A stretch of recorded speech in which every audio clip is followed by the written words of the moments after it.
गुरुर्ब्रह्मा गुरुर्विष्णु गुरुर्देवो महेश्वरा गुरुर्साक्षात् परब्रह्मा तस्मै श्री गुरुवे नमः।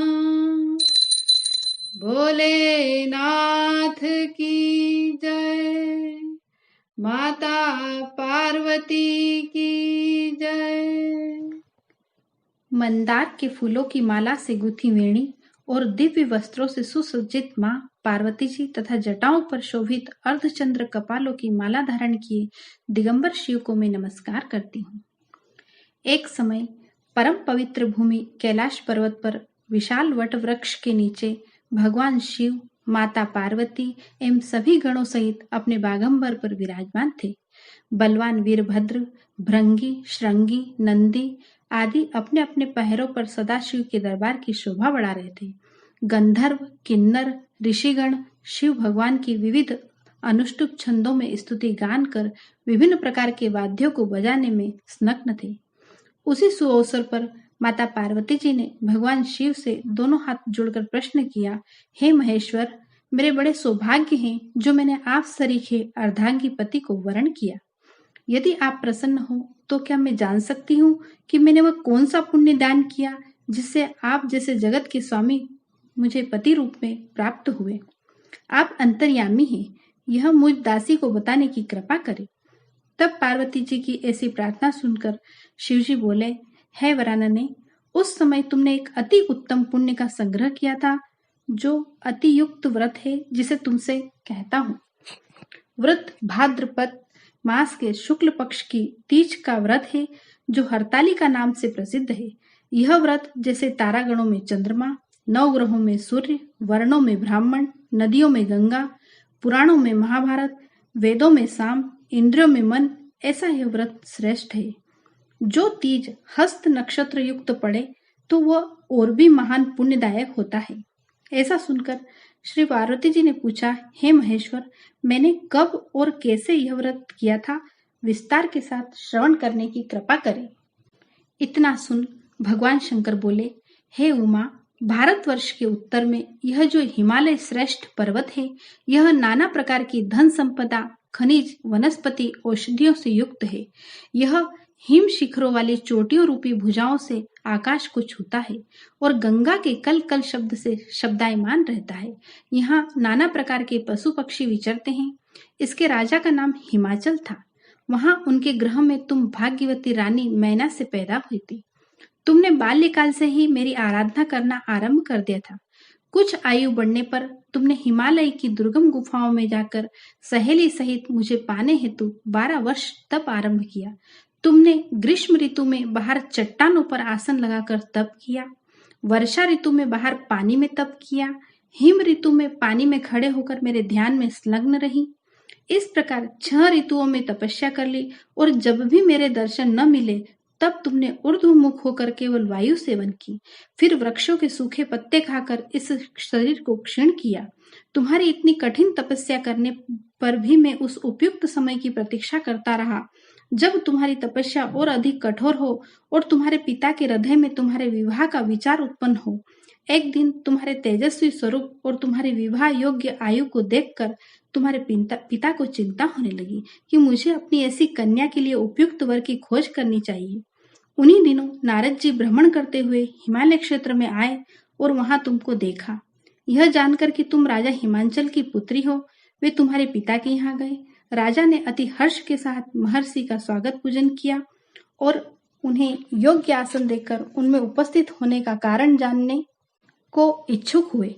नारद जी की बातें तो सदा निराली होती ही है। उन्होंने तुम्हारे पिता से प्रश्न किया कि आप बताएं, आपके मुखमंडल पर चिंता की रेखाएं क्यों हैं?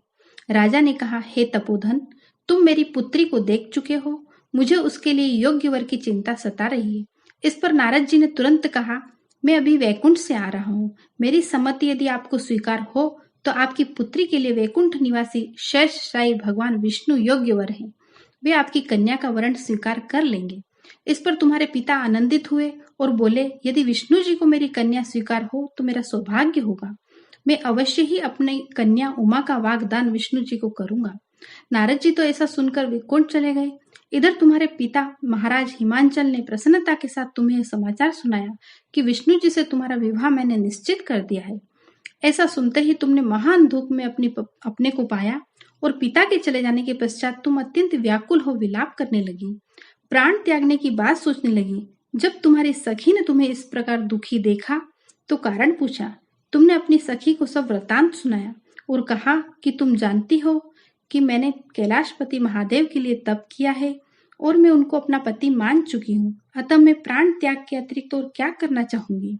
तब तुम्हारी सखी ने तुम्हें सांत्वना देते हुए कहा, देवी तुम प्राण त्यागने की क्यों सोचती हो? मैं तुम्हें ऐसे स्थान पर ले चलूंगी जहां आपको आपके पिताजी अथवा कोई अन्य खोज न सकेगा। वहां तुम तपस्या में तब तक लीन रहना जब तक कि महेश्वर प्रसन्न न हो और तुम्हारा वरण न कर ले। इस प्रकार सहमति बना तुम अपनी सखी के साथ नदी के तट पर एक गुप्त गुफा में प्रवेश कर वहां मेरे नाम की तपस्या करने लगी। भाद्रपद शुक्ल की हस्त नक्षत्र युक्त तृतीया को तुमने उपवास रखकर बालू से शिवलिंग की स्थापना की और पूजन कर रात्रि जागरण किया। तब तुम्हारी तपस्या और व्रत पूजन से मैं आनंदित हो उठा और मैंने तुम्हें प्रकट हो दर्शन दिया एवं तुमसे वरदान मांगने को कहा। तब तुमने लज्जा युक्त हो अपना सिर को झुकाए कहा, आप सब जानते हैं, यदि आप मुझसे प्रसन्न हैं तो मुझे अपनी अर्धांगिनी रूप में स्वीकार करें। तब प्रसन्न हो मैंने तुम्हारी मनोकामना की पूर्ति करना स्वीकार किया और कैलाश लौट आया। इधर तुमने अपने घर से इस प्रकार बिना कहे चले जाने पर तुम्हें बहुत खोजा गया, घर घर और वन में बहुत ढूंढा गया, किंतु तुम्हारे न मिलने पर राजा हिमांचल कहने लगे कि हमारी कन्या को कौन सा देव, दानव, गंधर्व, किन्नर कहाँ हर ले गया। तुम्हारे पिता तुम्हें कहीं न पाकर और भगवान विष्णु के साथ तुम्हारे विवाह का वचन भंग होने की चिंता में दुखी हो एक बार तो मूर्छित हो गिर पड़े। इधर तुमने अपने व्रत अनुष्ठान की पूर्ति होने पर व्रत का पारण किया, समस्त पूजन सामग्री को नदी में विसर्जित कर स्नानादि किया। उसी समय तुम्हारे नगर निवासी मंत्रीगण पिता हिमांचल के साथ वहां आ पहुंचे तथा तुमको सखी सहित पाकर प्रसन्नता को प्राप्त हुए। वे तुमसे लिपट कर रोने लगे और बोले, उमा तुम बिना बताए इस भयंकर वन में कैसे चली आई, जहाँ सिंह, व्याघ्र, सर्प, भालू, हिंसक जीवों का निवास है। यहाँ तुम कैसे अब तक रह सकी? चलो अब घर चलो, देखो तुम्हारी माता आदि सब तुम्हारे इस प्रकार चले आने से दुखी है। यह सुनकर तुमने कहा, पिताजी आपने जो विवाह विष्णु जी के साथ करना स्वीकार किया है, इसी से मैं इसी वन में रहकर अपने प्राण विसर्जन करूंगी। मैं सदाशिव शंकर को अपना पति मान चुकी हूँ और उन्होंने भी मुझे वरण करना स्वीकार कर लिया है, अतः हे तात मुझे घर चलने को मत कहो। ऐसा सुनकर महाराज हिमांचल दुखी हुए और बोले, हे पुत्री तुम शोक मत करो, मैं तुम्हारा विवाह भगवान विष्णु के साथ कदापि नहीं करूंगा और तुम्हारा अविष्ट वर जो तुम्हें प्राप्त है उन्हीं सदाशिव के साथ ही तुम्हारा विवाह करूंगा। अब घर चलो। इतना सुनकर तुम खुशी खुशी अपनी सहेली के साथ नगर में गई और अपनी माता तथा सहेलियों से मिली। सभी और आनंद और प्रसन्नता छा गई। एक शुभ मुहूर्त में वैद विधि के साथ तुम्हारे पिता हिमांचल और माता महारानी मैना ने हमारे साथ तुम्हारा विवाह कर दिया। हे पार्वती, उसी व्रत के प्रभाव से तुमने ऐसे सौभाग्य को प्राप्त किया है। यह व्रत राज मैंने अब तक किसी को नहीं बताया। हे सौभाग्यशालिनी, सहेली ने जो तुम्हारा हरण कर हिमालय की गुफा में रखकर तीज के दिन जो मेरा व्रत कराया, इसी से इसका नाम हरताली का तीज व्रत पड़ा और यह सब व्रतों का व्रतराज हुआ। भोलेनाथ शिव शंकर से यह सब प्राचीन कथा सुनकर माता पार्वती अति प्रसन्न हुई और बोली, प्रभु आपने मेरे साथ अपने मिलने की कथा सुनाकर मुझे प्रसन्न किया, पर इस व्रत के करने का जो विधान है वह इससे प्राप्त होने वाला फल मुझे नहीं बताया। कृपा करके मुझे इसके करने की विधि व पृथक पृथक फल भी सुनाइए। इतना सुनकर भगवान सदाशिव ने कहा, प्रिय मैं इस व्रत राज का विधान तथा फल तुम्हें सुनाता हूँ। यह व्रत सौभाग्यवती नारियों व सुंदर गुणवान पति चाहने वाली कन्याओं को करना चाहिए। भाद्रपद के शुक्ल पक्ष की द्वितीया को शाम को आरंभ करते हुए इस तीज के व्रत का धारण करें। यह व्रत बिना आहार के और निर्जला करना चाहिए।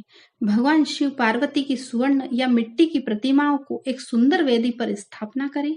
केले, पुष्प आदि के खंभे स्थापित करके रेशमी वस्त्र के चंदोआ ताने, फिर स्तुति गान, वाद्य, भैरी, शंख, मृदंग, झांझ आदि से रात्रि जागरण करना चाहिए। प्रातः भगवान शिव के पूजन के बाद फल, फूल, पकवान, लड्डू, मेवा, तरह तरह के भोग की सामग्री समर्पण करें। फिर ब्राह्मण को द्रव्य, अन्न, वस्त्र, पात्र आदि का दान श्रद्धा युक्त देना चाहिए। भगवान शिव को हर वस्तु पंचाक्षरी मंत्र से नमः शिवाय कहकर अर्पण करना चाहिए तथा प्रार्थना करनी चाहिए। प्रार्थना के बाद पुष्पों को दोनों हाथों में लेकर पुष्पांजलि समर्पित करें। फिर चतुर्थी को शिवलिंग नदी या तालाब में विसर्जन करें। फिर 3 ब्राह्मणों को भोजन करा के दक्षिणा देवे। इस प्रकार यह व्रत पूर्ण करने से नारी सौभाग्यवती होती है तथा धन व पुत्र पोत्रों से सुखी होकर जीवन व्यतीत करती है। कन्याओं को व्रत करने से कुलीन, विद्वान, धनवान वर प्राप्त होने का सौभाग्य मिलता है। हे देवी, जो सौभाग्यवती नारी इस व्रत को धारण नहीं करती, वह बार बार वैधव्य एवं पुत्र शोक को प्राप्त होती है। जो नारी तृतीया के दिन व्रत रहकर चोरी से अन्न खाती है, वह शुक्री का जन्म पाती है। जो फल खाती है, वह बंदरिया की योनि प्राप्त करती है। जो जल पीती है, वह जोंक का जन्म लेती है। जो दूध पीती है, वह सर्पिणी का जन्म ग्रहण करती है। और जो नारी मांस खाती है, वह बाघिनी होती है। और जो दही खाती है, वह बिल्ली का जन्म पाती है। जो मिठाई खाती है, वह चींटी के जन्म को धारण करती है। और जो सब चीजें खाती है, वह मक्खी का जन्म लेती है। और जो उस दिन सोती है, वह अजगरी योनि को प्राप्त करती है। और जो नारी अपने पति को धोखा देती है, वह मुर्गी का जन्म धारण करती है। हे उमा, जो इस व्रत को श्रद्धा विधि से धारण करती है, वह मुझसा पति प्राप्त करती है तथा दूसरे जन्म में तुम्हारे समान स्वरूपवान होकर के इस संसार में उत्तम धाम एवं सुख भोग को प्राप्त होती है। इस व्रत के करने के बाद नारियां शिवलोक वासिनी होती है। भोलेनाथ की जय। माता पार्वती।